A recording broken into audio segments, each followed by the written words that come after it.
Broadcasting from the business capital of the world, this is the Podcast Business News Network. I feel like we should have red spotlights going off right now as we begin, because we are going to talk about red flags. Now, we're picking up from last time when we got together with her. By the way, she is an amazing psychotherapist and has so much insight. And we started talking about these red flags in relationships last time. And there's just so many more. And I love getting the feedback from somebody like her. By the way, instant feedback, steve@gmail.com if you ever want to reach out to us.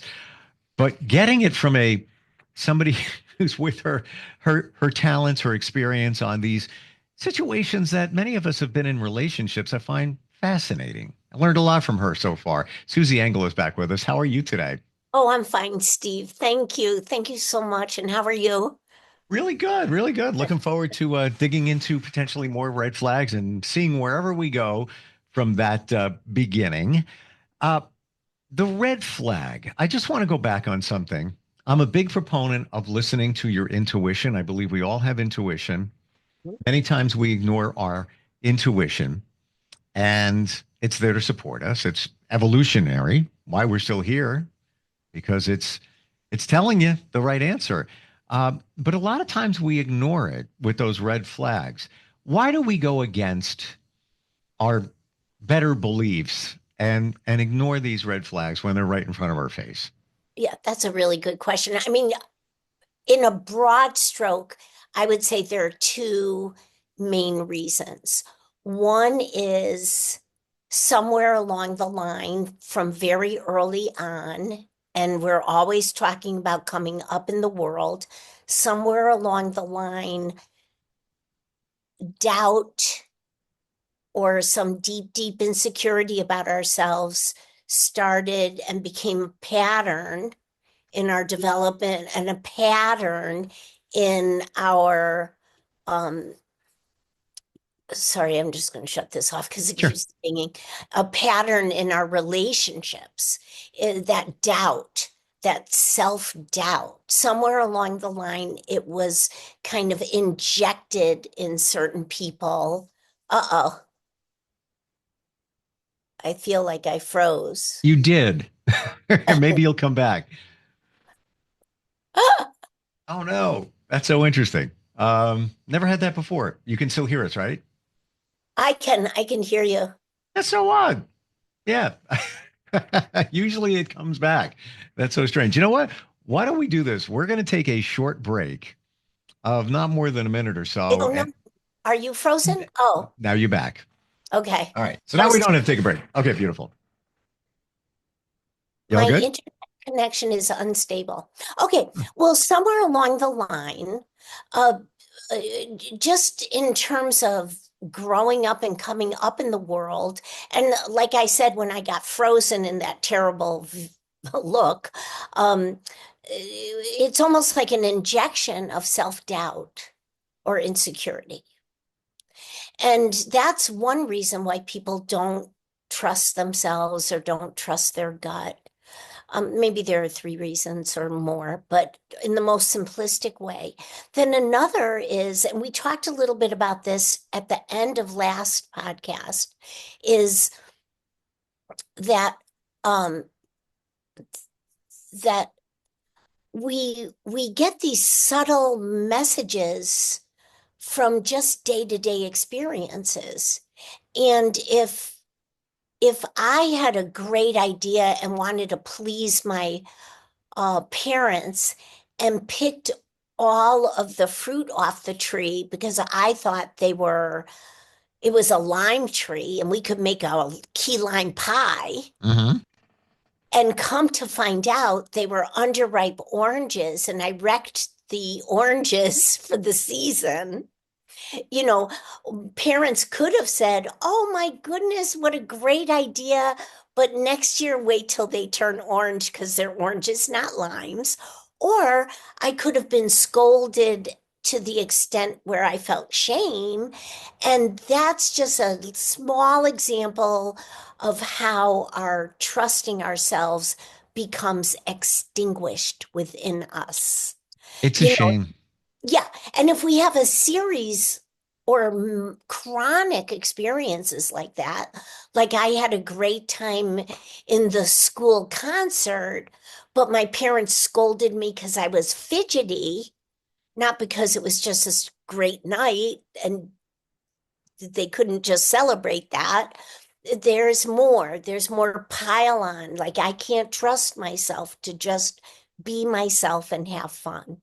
I mean, Hmm. those are just broad strokes, but I think that they are very informative to us in this conversation.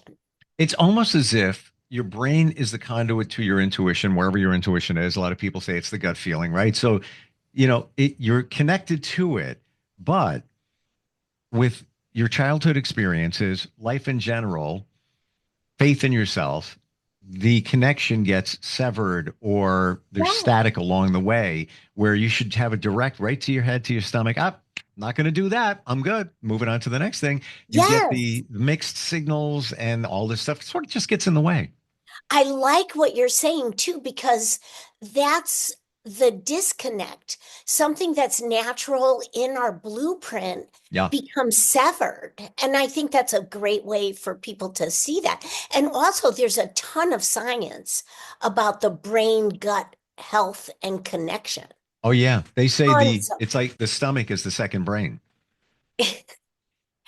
Yeah. It's like they're talking to each other all the time. Yeah. All right. Red It's, flag or not. Red flag or not. These are scenarios that I've heard of, I've encountered. Um, most of these are real. So you got a couple that just got engaged and now they're talking about their future. And one half of the couple reveals that they want to keep all the bank accounts completely separate. Everything's going to be separate. That's their choice. The other person, not really on board for that. We're a couple. It should be merged together. Red flag or not. I do not think that that's a red flag. Okay. I think that the person who wants to keep his or her money separate is exerting their independence. And it's not like I wouldn't assume that it's any kind of message about distrust Mhm. um, or, or a lack of support, financial support, or Right. support in general, just symbolically to the couple. I wouldn't view it that way. Now, what I would wonder is what the other person who's not on board with it is really saying about that. That would be my curiosity. Well, let's just say they're beside you, they're in front of you, they're on the couch, and you're counseling them. Yeah. And one of them says, I don't believe that. I feel that we're now a team and that our assets should be pulled together. And the other person says, no, I don't believe that. What you earn is yours. What you earn is yours. And that's the way I feel it should be. What would you what would you suggest to them at that point? Yeah, I would go into, because this is my modality, I would say to each of them to both think about how their thought process has come to be Hmm. and what was modeled Hmm. for them. That's a very simple way to view that. Or um, what was encouraged in them. So, like, my first feeling was the person who wants their independence is probably got a good, like, I'm going to use the word injection again, a good shot of encouragement when they wanted to be, when that person wanted to be independent or forge their independence or try new things, even as a youngster. If they just said, hey, give it a go, let us know how it works out, so they're still in this kind of roadmap to I'm independent and this is not a measure of anything more than let's keep the finances separate.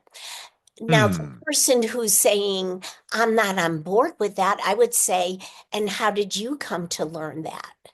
how did you come to learn the teamwork? Because that's cooperation. And then I would be listening to both of them.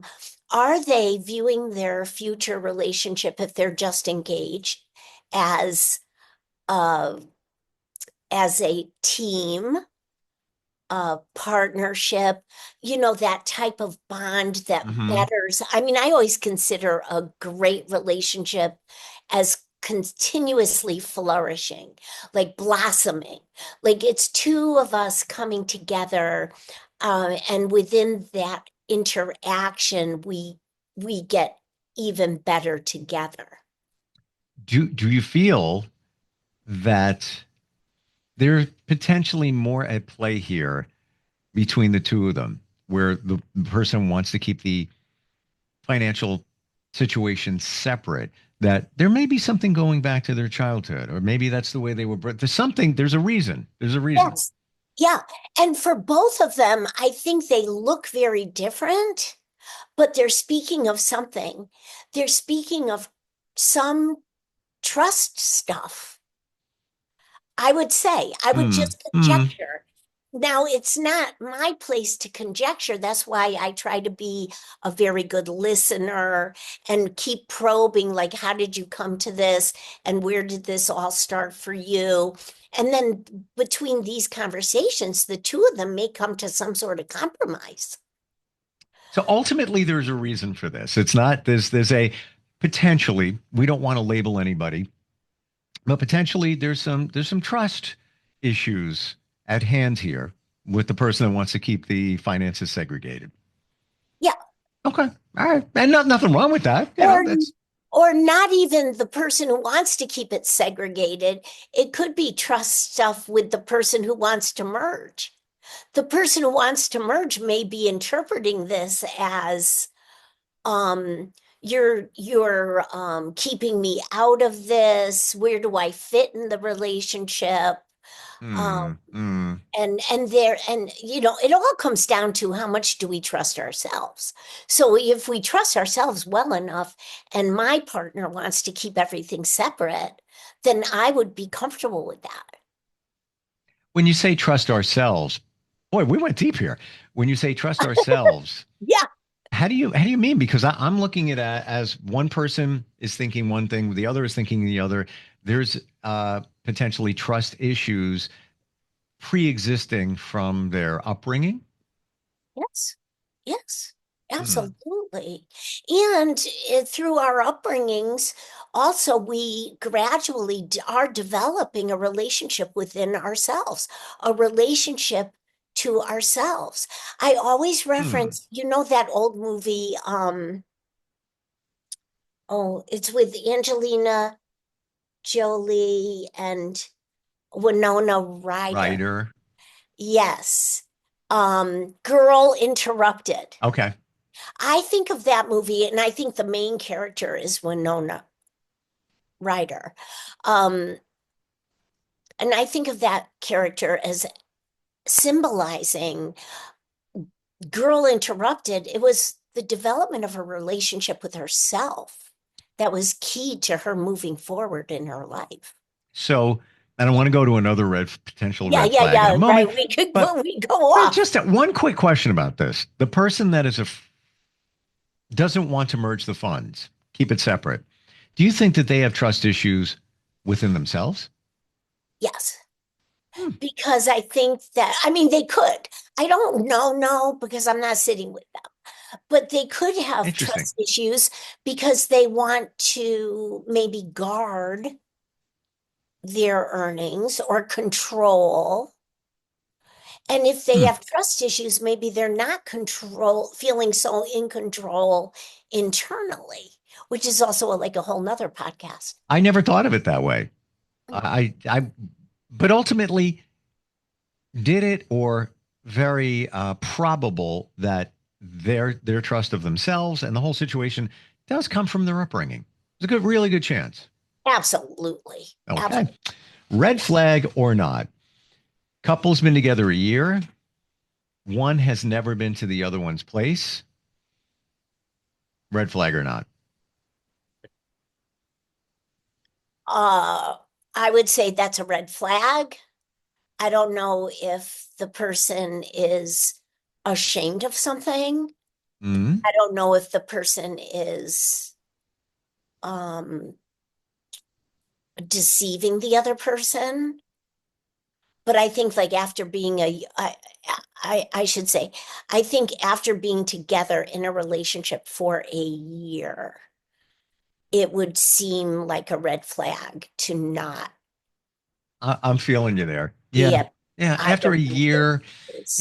and it could be that that person will cut them some slack, like you said, is maybe embarrassed about where they Embarrassed. live and whatever that might be. But ultimately, that's who you are. And if the other person is not going to be a part of your life, let's say they're going to judge you, then you don't belong with them. Good. Yes, I agree. So, but then this person has some work to do because if this person is so fearful of being judged, Right. that's that person's work to do. Mm. I'm Yeah. with you on this one. Red flag. you know, Yeah. a year. Yeah, that's a red flag.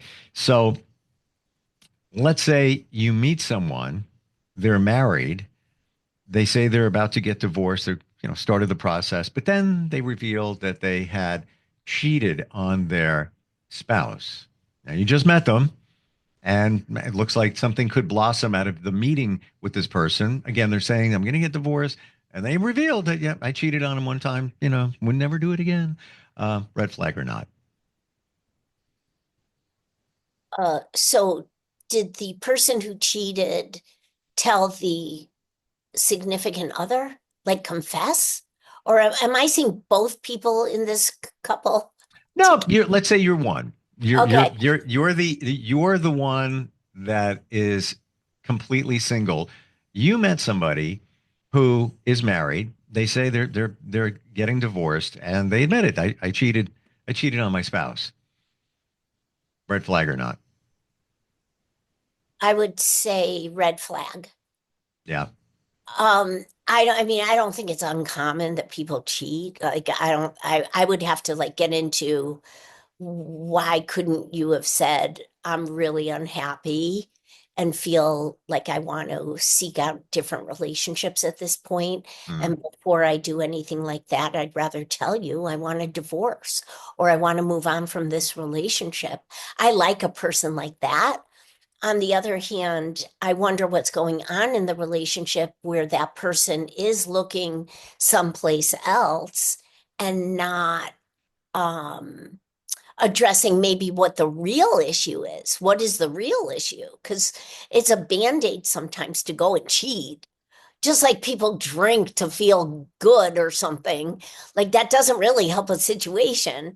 But if you look at what's really going on, like how are you getting pushed out or turned off by this relationship would be an important thing. And it's a red flag if an adult, I'm not talking about somebody who's 20, but a more seasoned adult can't start questioning those deeper questions. So that being said, um, I don't even know if I answered that one. no, yeah, we're on the red flag Okay. here. We're on the red flag. Um, Once a cheater, always a cheater. Now you can't say, but for the most part, would you say that could be true? It could be, but I don't think so. I think that it's usually what's pushing this person away from the relationship or what's attracting this person to something outside of the relationship, which just means you have to work on relationships because if it becomes once a cheater, always a cheater, then this person is just cycling and not really growing in life. And that's just not, I really don't believe that about people, or else I wouldn't be doing this job. I really believe that people get this urge to say, I should really figure this out. So let's go to why people cheat. And that being said, it's often been said, well, it's because they're trying to get something they're not getting in the relationship. Is that always the case? No, because it might be right in front of them. It might be in this relationship and they're just blind to it. And and I think this is what the common theme of all these red flags are, is if somebody thinks that another person is going to fill a void within them, if somebody thinks another Mm, person is going to make them happy, if somebody thinks their lifelong partner is going to complete them, not to quote another movie, mm. but that's just a total superficial way of looking at life. I mean, the bottom line is, and here we are back at our relationships with ourselves Yeah. or within us, Yep. is we have to be a whole person, kind of like the person who wants to have an independent bank account. We have to be our own whole unit, even though we're always a work in progress. I'm fine with that. We're always evolving and changing and growing. But if we think that this person outside of us is going to make us feel better, it's not going to work. And so we are going to flail or flounder or look to other people or other things to give us something that we're searching for because we don't know that it's right within us. So scale of 1 to 10, topic of cheating. When people are unfaithful, scale of 1 to 10, it's 10 or 1 that they are acting on something from their childhood. What do I mean by that? Let's say somebody cheats because they have unresolved issue with a parent. So they're not getting the satisfaction of resolving that issue or that feeling with their partner or spouse. That didn't work the way I thought it was going to. They don't even know. So I'm gonna find somebody else that's gonna fill that void. Scale of 1 to 10, 10 being every time somebody cheats, it's because of unresolved issues from their childhood, as we identified before. I know the answer is not going to be 10, but I'm curious where on the 10 scale that would sit. 7.5 easily. All right. I'm with you. I'm with you. And it's Easily. actually, I mean, I could go 10. okay. I could go 10 too. I could, based But on this my is, observations. yeah, and also in terms of brain science and these interdisciplinary research that looks at neurobiology and psychology and sociology and anthropology, Yep. you know, the brain is developing rapidly in that first year or two or three. And if patterns in our relationship, like if a parent thinks that a child is supposed to bring them Mm, fulfillment and satisfaction before whoa. the adult parent is already a whole person themselves, then there's going to be some codependence going on where the pattern of relationships is already getting established in the brain networks. I mean, we have multiple structures. I mean, endless. We don't even know the half of it or a tenth of it with our brains. But if those patterns of relationships play out with elementary school friends, middle school friends, high school friends, Sure. until people start saying, I think I'll go to a therapist and figure some of this out. Yeah. It's, I, every situation is different, but when you take disclaimer in the question I just posed to you, the 1 to 10, we're not talking about abusive relationships and No. reasons why somebody's got to get away. And this is not, we're just talking about relationship, partnership, marriage, whatever, that didn't, not working out, according to the other person. And then they gravitate towards somebody else. But what I'm hearing from you is it's by and large unresolved issues that we've identified before from your childhood, that you're looking for something, you're trying to figure things out, you haven't figured you out. So what do? You're like the shell at the bottom of the ocean, just rolling around until you Yeah, find what you're looking for. yeah. When we should be the tide that's pushing the shell. Good point. Right. I mean, right? Like a lot Yeah. of people say, well, I feel like a thermometer. I'm hot, I'm cold, I'm this and that.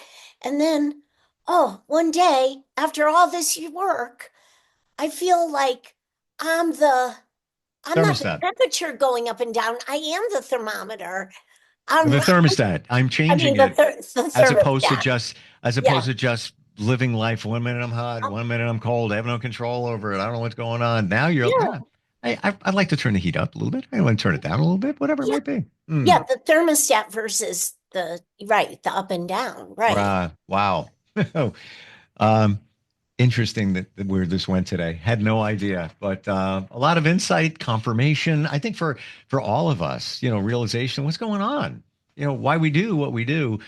It seems to really trace back to our childhood. A lot of this, the majority of it. Yeah.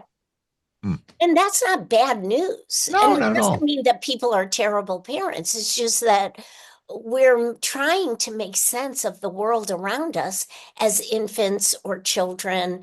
And how we do that develops information networks, and we play it out until it doesn't help us anymore. Yeah, And we have to change. it doesn't necessarily have to be a parent in the examples that we gave. It could be what it could be a sibling. Oh, It it could be could whatever. be absolutely siblings. It could be extended family. It could be just our culture. It's all sorts of things that happen in early years of our lives. It could be a teacher said something to you when you were, 7 years old, and they meant well, but you took it a certain way, and now you have a feeling of not being good enough. You get married, you're in a relationship, and the other person says something, and it's never good enough. It's never good enough, and then starts the beginning of the end. Absolutely right. Mm. You are wonderful to talk with. I can see why you have so many great reviews, and people love working with you because I do. Your website is your name, right? Share that. Yes, Susan Engel -lcsw.com. So it's SUSANENGEL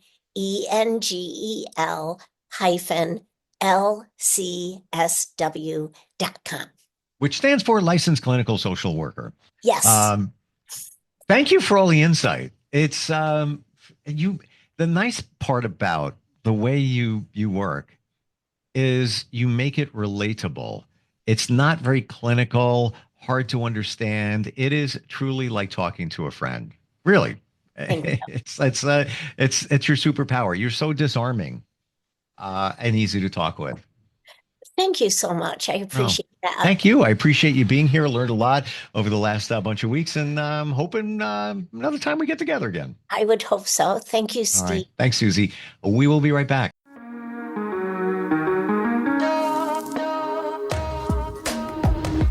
Broadcasting from the business capital of the world, this is the Podcast Business News Network.